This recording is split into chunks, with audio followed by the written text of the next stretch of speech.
এই বিশ্ব পৰিৱেশ দিৱসৰ লগত সংগতি ৰাখি প্ৰধানমন্ত্ৰী নৰেন্দ্ৰ মোদী ডাঙৰীয়াই ভাৰতৰ ৰাইজক অনুৰোধ কৰিছিলে যে প্ৰত্যেকে যাতে নিজ নিজ মাতৃৰ নামত একোডালকৈ গছপুলি ৰোপণ কৰে।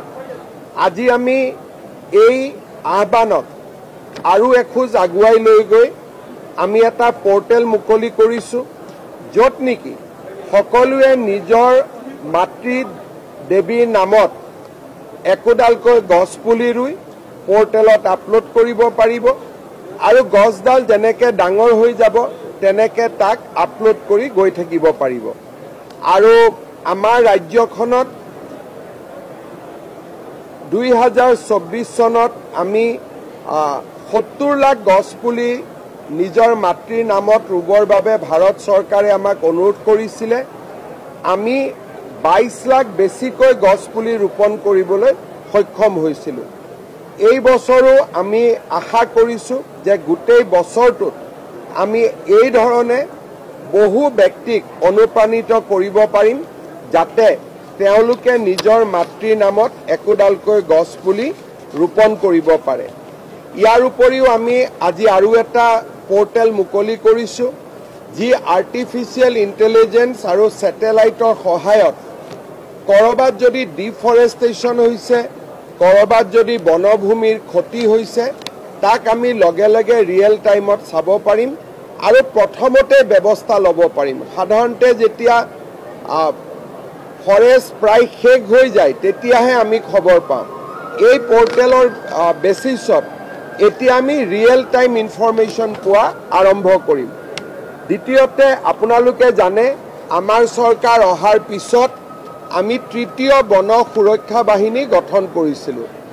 ইয়াৰ আগতে প্ৰথম আৰু দ্বিতীয় বন সুৰক্ষা বাহিনী আছিলে।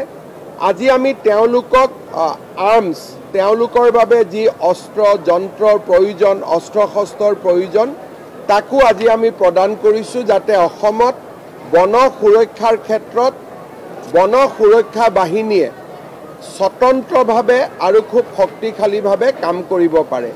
মই অসমবাসী ৰাইজক আহ্বান জনাম, আজিৰ পৰা আৰম্ভ কৰি তেওঁলোকে যাতে প্ৰতিগৰাকীয়ে নিজ নিজ মাতৃৰ নামত, লাগিলে তেখেতে এই লোকত আছে বা পৰলোকত আছে, নিজৰ নিজৰ মাৰ নামত একোডালকৈ যেন গছপুলি ৰুৱে আৰু পৰিৱেশ ৰক্ষাৰ ক্ষেত্ৰত আমাৰ যি দায়িত্ব, সেই দায়িত্বকো যাতে আমি আগবঢ়াই দিব পাৰোঁ।